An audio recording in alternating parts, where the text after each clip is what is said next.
നമസ്കാരം ആർപി. നമസ്കാരം.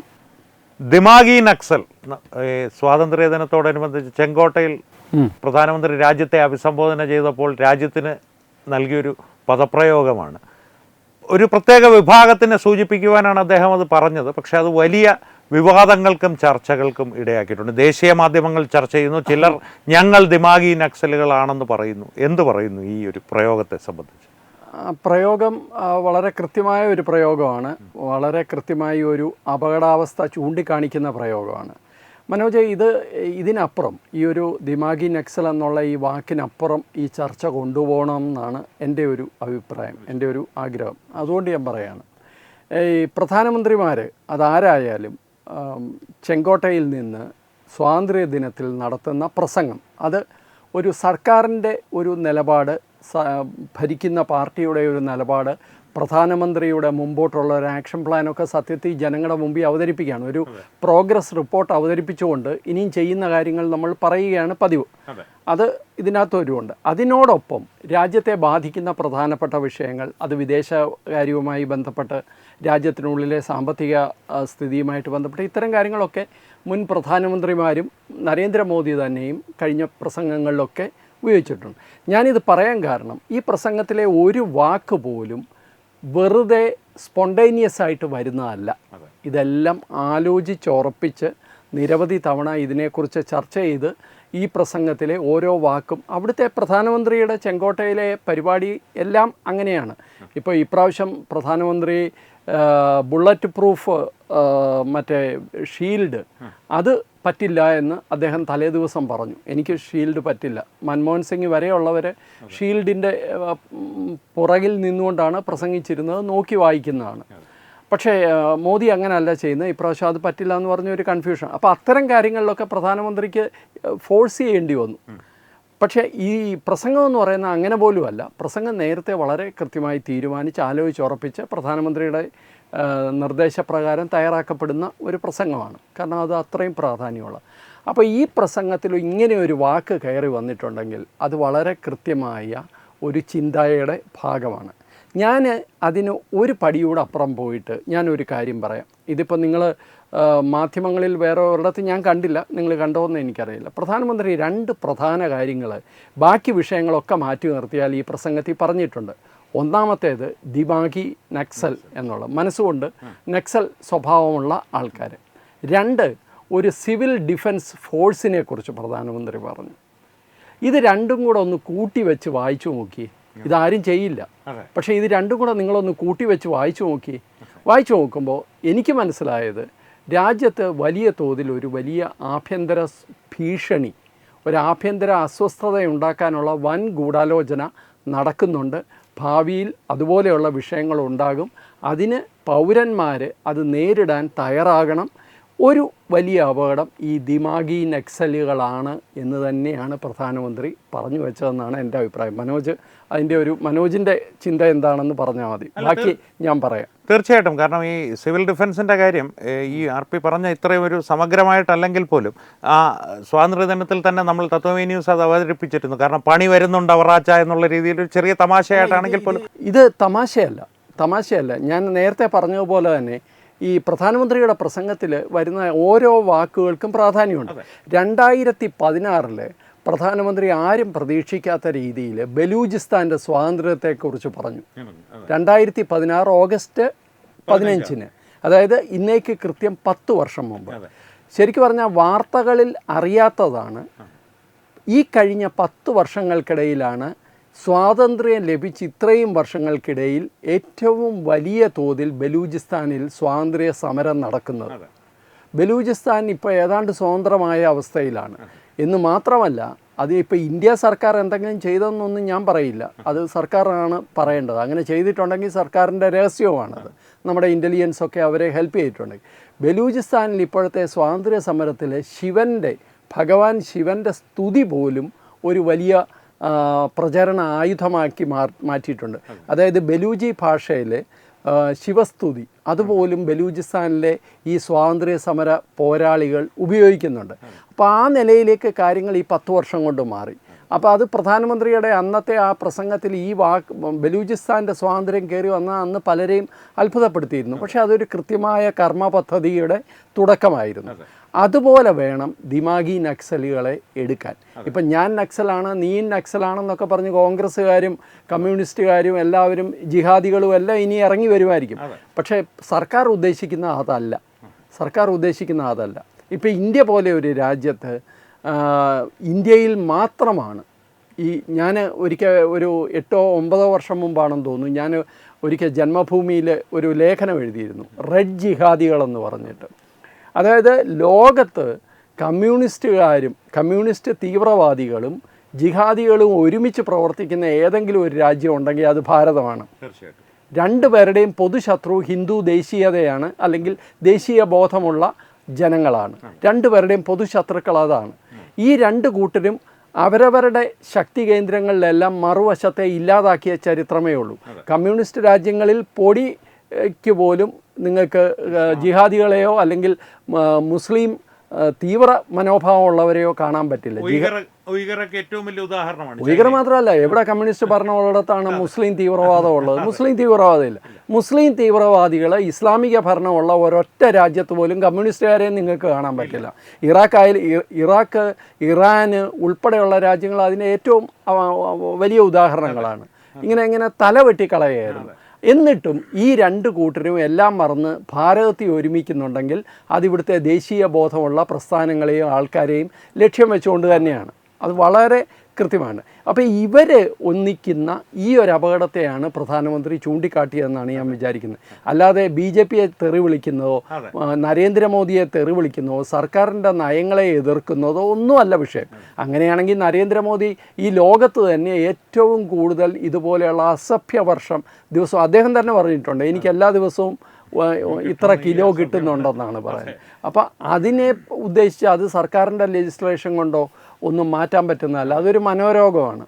അപ്പോൾ അതല്ല ഇതിനകത്തെ വിഷയം. ഡിസൻ്റ് അല്ല ഇതിനകത്തെ വിഷയം അരാഷ്ട്രീയവാദികളായ അരാജകവാദികളായ രാജ്യവിരുദ്ധരാണ് ദിമാഗി നക്സലുകളെന്ന് പ്രധാനമന്ത്രി ഉദ്ദേശിച്ചത്. അവർക്കെതിരെയുള്ള കർശനമായ നടപടിയുടെ തുടക്കമായിട്ടാണ് ഞാനിതിനെ കാണുന്നത്. ഈ സിവിൽ ഡിഫൻസിലേക്ക് നമുക്ക് വരാം. അതിനു മുമ്പ് ദിമാഗി നക്സൽസ് എന്ന് പറഞ്ഞതിൻ്റെ RP ഇപ്പോൾ പറഞ്ഞതിൻ്റെ ഒരു കണ്ടെക്സ്റ്റ് ഞാനൊന്ന് അവതരിപ്പിക്കാം. അതിൻ്റെ ഒരു RPയുടെ ഒരു വിശകലനം പറയും.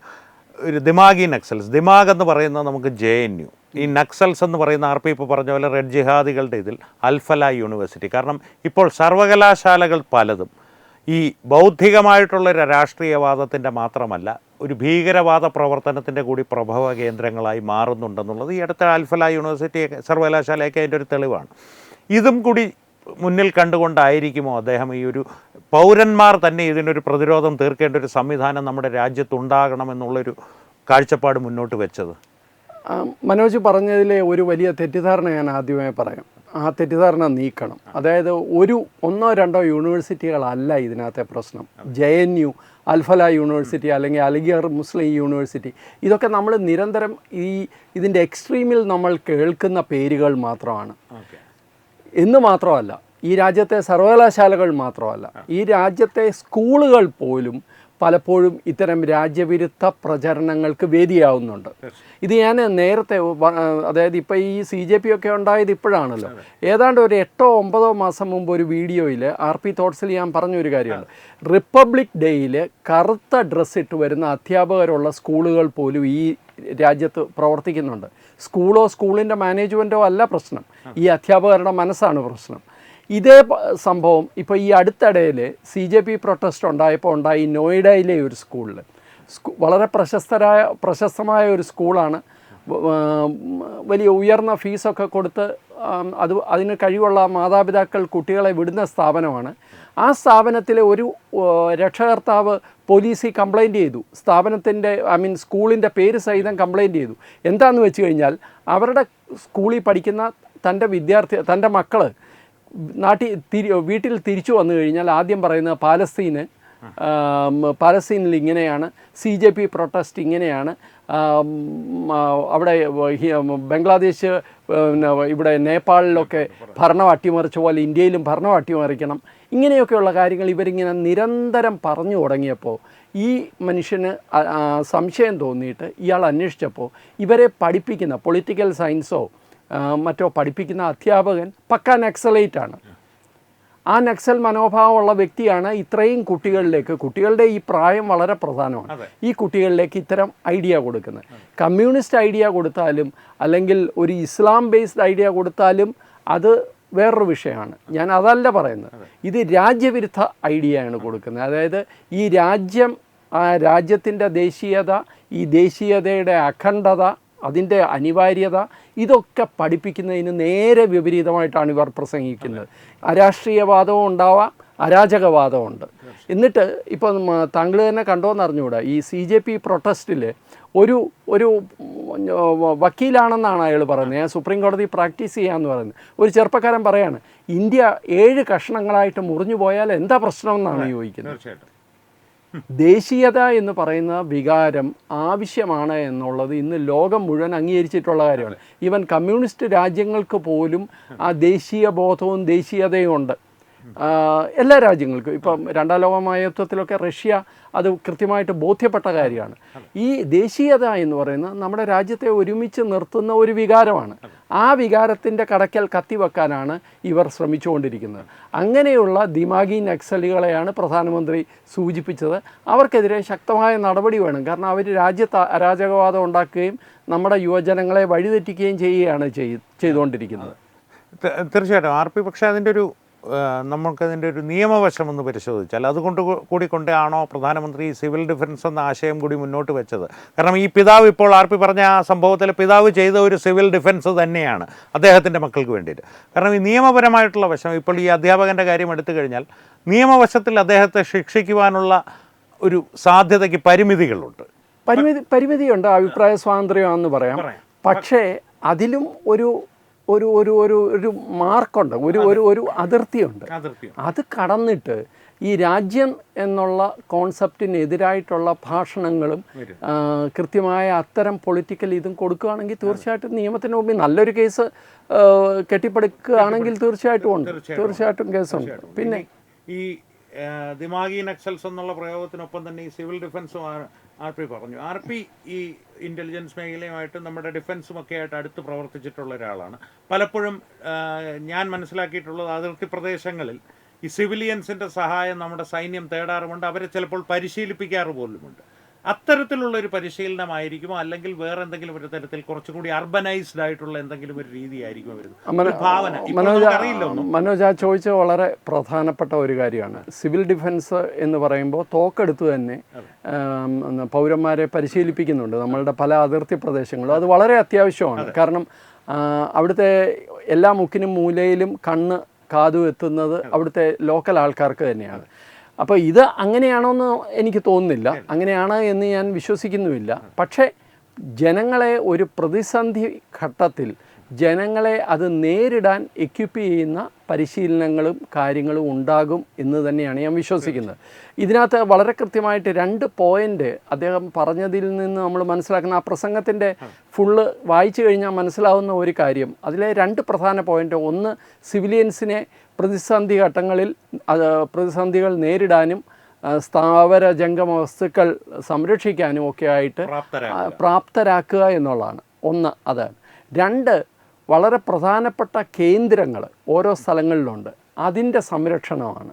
ആ സംരക്ഷണം അത് ചിലപ്പോൾ യൂണിഫോംഡ് ഫോഴ്സസിന് എല്ലായിടത്തും ചെയ്യാൻ പറ്റുന്നില്ലായിരിക്കും. ഒരു പ്രതിസന്ധി ഘട്ടത്തിൽ അവർ യുദ്ധം ചെയ്യുകയോ അല്ലെങ്കിൽ ഫയർ ഫൈറ്റിംഗ് നടത്തുകയോ ചെയ്യുമ്പോൾ അതൊരു പക്ഷേ പൗരന്മാർ ചെയ്യണം എന്നുള്ളതായിരിക്കും അദ്ദേഹം ഉദ്ദേശിച്ചത്.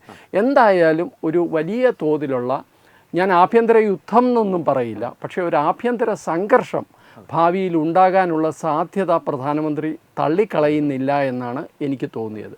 ഞാൻ ഇതിനെ രണ്ടിനെയും ഒരു ലെവലിൽ പരസ്പരം ബന്ധിപ്പിച്ചതാണ്. അതായത് ഈ ദിമാഗി നക്സലുകളെയും ഈ പറയുന്ന സിവിലിയൻ ഡിഫൻസ് ഫോഴ്സിനെയും രണ്ടും പരസ്പര പൂരകമോ അല്ലെങ്കിൽ പരസ്പര നേരിട്ട് ബന്ധമെന്നോ ഞാൻ പറയില്ല. പക്ഷേ ഈ ദിമാഗി നക്സലുകൾ ഉൾപ്പെടെ ജിഹാദികൾ ഉൾപ്പെടെ ഈ രാജ്യവിരുദ്ധമായ പ്രവർത്തനങ്ങൾ രാജ്യത്ത് ഇങ്ങനെ നിർബാധം നടത്തിക്കൊണ്ട് പോവുകയും നമ്മുടെ യുവജനങ്ങളെ അവർ വഴിതെറ്റിക്കാൻ ശ്രമിക്കുകയും ചെയ്യുമ്പോൾ ഇതൊരു വലിയ ആഭ്യന്തര സംഘർഷത്തിലേക്ക് നാളെ പോകാൻ സാധ്യതയുണ്ട്. അതുകൊണ്ട് തന്നെയാണ് ഞാൻ പറഞ്ഞത്, ശത്രുക്കളെല്ലാം ഒരു പാനിക് മോഡിലാണിപ്പോൾ. അതായത് നരേന്ദ്രമോദിയുടെ സർക്കാർ ഇപ്പോൾ 2014 ശേഷം ഇപ്പോൾ ഇത്രയും വർഷമായി അവർ കാര്യങ്ങൾ മുമ്പോട്ട് പോകുന്നു. രാജ്യത്ത് പൊളിറ്റിക്കലായിട്ടൊരു മാറ്റം വരാനുള്ള ഒരു സാധ്യതയും കാണുന്നില്ല. അപ്പോൾ അവരുടെ ടൂൾ കിറ്റിലെ ഏറ്റവും അവസാനത്തെ ആയുധം എന്ന് ഞാൻ വിചാരിക്കുന്ന ആയുധമാണ് ഇപ്പോൾ പുറത്തെടുത്തിരിക്കുന്നത്. എങ്ങനെയും രാജ്യത്ത് സംഘർഷാവസ്ഥ ഉണ്ടാക്കുക, എങ്ങനെയാണ് ആഭ്യന്തര സംഘർഷം ഉണ്ടാക്കുക, ഒരു ആഭ്യന്തരമായി ഒരു അരാജകത്വം ഉണ്ടാക്കുക. ഇതിനുള്ള വലിയ ശ്രമമാണ് CJPയുടെ ജന്തർ മന്ദറിൽ പരാജയപ്പെട്ടത്. പക്ഷേ അത് അവിടെ നിന്ന് തീ കൊളുത്തിയിരുന്നെങ്കിൽ വലിയ തോതിൽ ഉണ്ടാകാമായിരുന്നു, മറ്റ് പല സ്ഥലങ്ങളിലും ഉണ്ടായിരുന്നു. അതുണ്ടായില്ല. പക്ഷേ അതുകൊണ്ട് ഇവർ അടങ്ങിയിരിക്കുമെന്ന് എനിക്ക് വിശ്വാസമില്ല. തീർച്ചയായിട്ടും അവർ അടുത്ത ഛത്രപതി സംഭാജി നഗറിൽ അടുത്ത പ്രക്ഷോഭമായിട്ട് അവർ ഇറങ്ങാൻ പോകുന്നു. നാച്ചുറലി. പക്ഷെ ഒരേ കാര്യം ആവർത്തിച്ച് ചെയ്താൽ വിജയിക്കണമെന്നില്ല. അണ്ണാ ഹസാരെയുടെ സമരത്തിലൊക്കെ നമ്മളത് കണ്ടതാണ്. അണ്ണാ ഹസാരെയുടെ സമരം ഇങ്ങനൊന്നും ആയിരുന്നില്ല, ഇതിനെ കമ്പയർ ചെയ്യാൻ പോലും പറ്റില്ല. പക്ഷേ അണ്ണാ ഹസാരെ വളരെ ന്യായയുക്തമായിട്ടുള്ള കാര്യങ്ങൾക്കാണെങ്കിൽ പോലും ഒരേ കാര്യം ഇങ്ങനെ ആവർത്തിച്ച് പോയപ്പോൾ അതിൽ ജനങ്ങളുടെ ഒരു താല്പര്യം കുറഞ്ഞതായിട്ടാണ് എനിക്ക് തോന്നിയിട്ടുള്ളത്. ഇവരെ സംബന്ധിച്ചിടത്തോളം ഇവർക്ക് ഒരടിസ്ഥാനവും ഇല്ല. ഇവർ കൃത്യമായ ഒരു ടൂൾ കിറ്റ് രാഷ്ട്രീയവുമായിട്ട് ഇറങ്ങിയ ആൾക്കാരാണ്. പക്ഷേ ഈ ദിമാഗി നക്സൽ എന്നുള്ള പ്രയോഗം പ്രധാനമന്ത്രി നടത്തിയത് ആലോചിച്ച് ഉറപ്പിച്ചിട്ട് തന്നെയാണ്. അത് ഞാനും നക്സലാ നീയും നക്സലാന്നൊക്കെ പറഞ്ഞ് ഇവിടുത്തെ കോൺഗ്രസ്സുകാരും കമ്മ്യൂണിസ്റ്റുകാരും പറയുന്നത് വെറും രാഷ്ട്രീയമാണ്. അവരെ അല്ല ഉദ്ദേശിച്ചിരിക്കുന്നത്, അഭിപ്രായ വ്യത്യാസത്തെയോ തെറിവിളിയെയോ അല്ല ഉദ്ദേശിച്ചിരിക്കുന്നത്.